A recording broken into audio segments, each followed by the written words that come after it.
Hey there, everyone. I'm the host of Expat podcast, Marco Couvet, and this is a short clip extracted from a longer interview that I did with Pamela Zanelle, South African who moved to Switzerland, and how she dealt with mental health during this transition to a new life.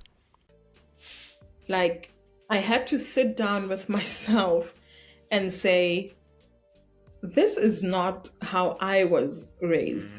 Yeah. First of all, they talk about safe sleeping, which is a thing, right? They've been infant fatalities because parents just put their babies in their bed with them.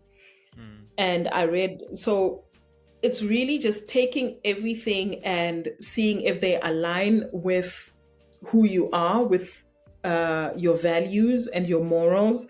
Because I felt like I will not get a good night's rest if I put my child in a cot.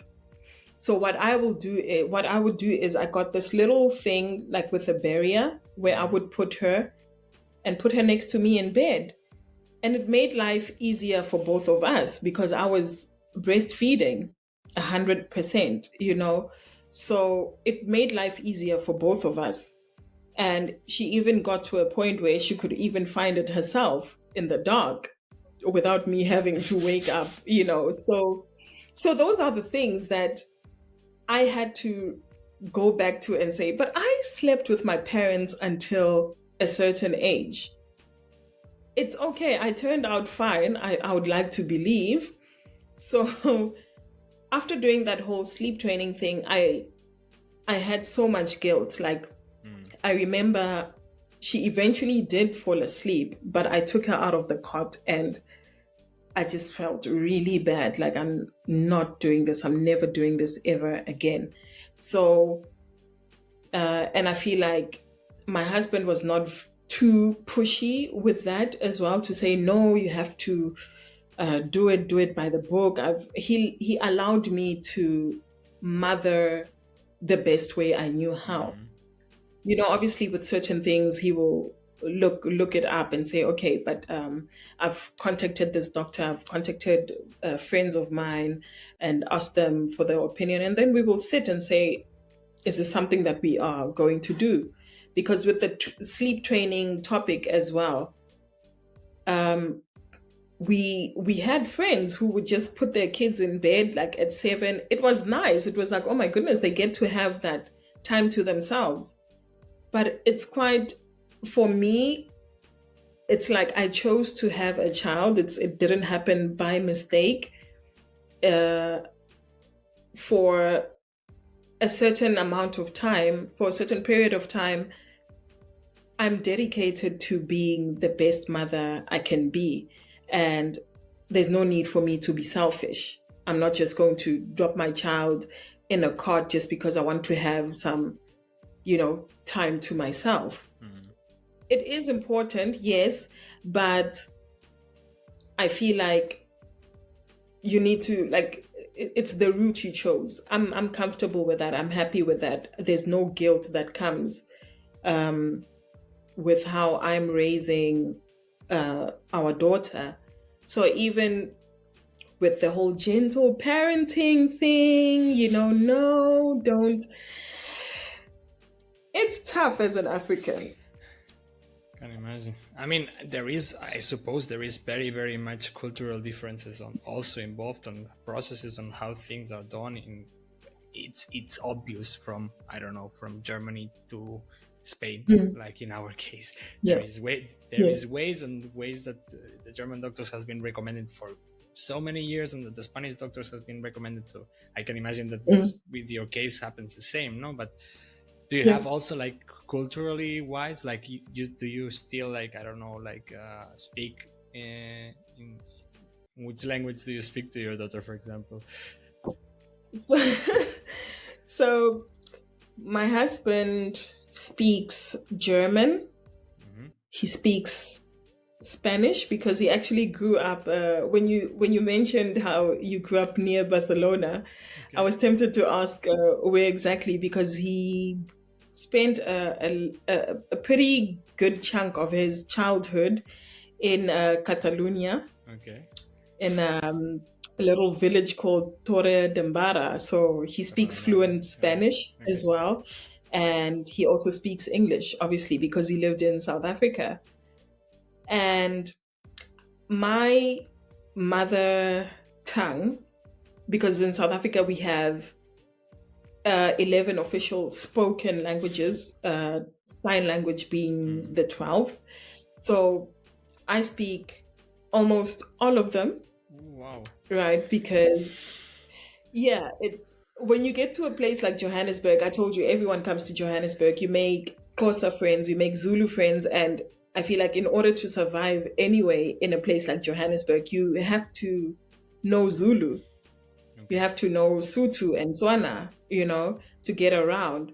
So you end up catching all these, and they're kind of related in any case. It's like you would understand, I'm assuming that you would understand Italian, you would understand Portuguese, the Latin. Yeah. So it's a bit like that. So I speak Tsonga. Tsonga is like a bit like Zulu, a bit like Xhosa, a bit like Sotho. So I'm able to pick up different languages as well from that. I can also understand some Swahili words from East Africa. Some Central African languages I do understand. Some languages from Angola I do grasp the concept of what they're saying. And I also, in primary school, I went to an Afrikaans school. Afrikaans being Dutch, like a more diluted or Africanized Dutch. So when I go to the Netherlands, I understand them very well. So that also helped with understanding German as well. But with my daughter, because we we are trying to it's a lot of languages. It's a lot of languages, exactly. So what will happen is our next door neighbors, actually, they are Mexicans. They speak Spanish, and my husband speaks Spanish with her here and there. Sometimes she will choose a Spanish program and not want any other language. So we let her watch it, and she grasps it a little.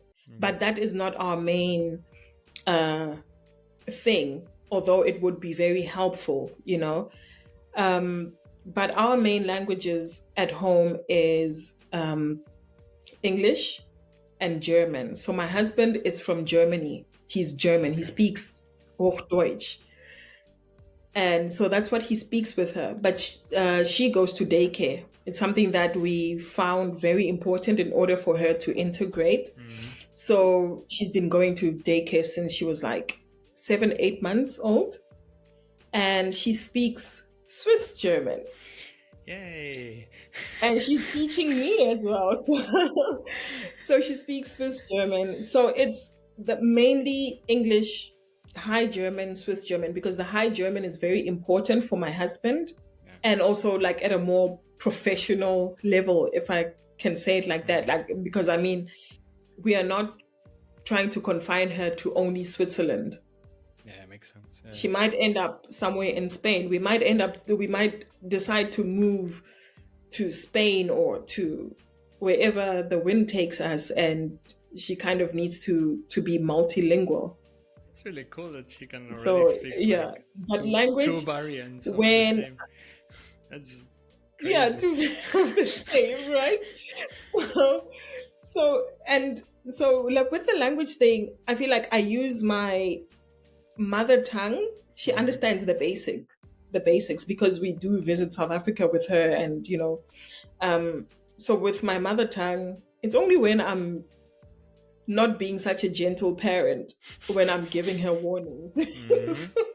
So she's learning the bad words. It's not insults, not insults. I imagine not, but it's more but it's the alert ones. More emphasis. If you liked this short video out of the full episode, you can find the link to it around here and in the description below. Of course, if you are also interested in checking out other episodes, please subscribe and like.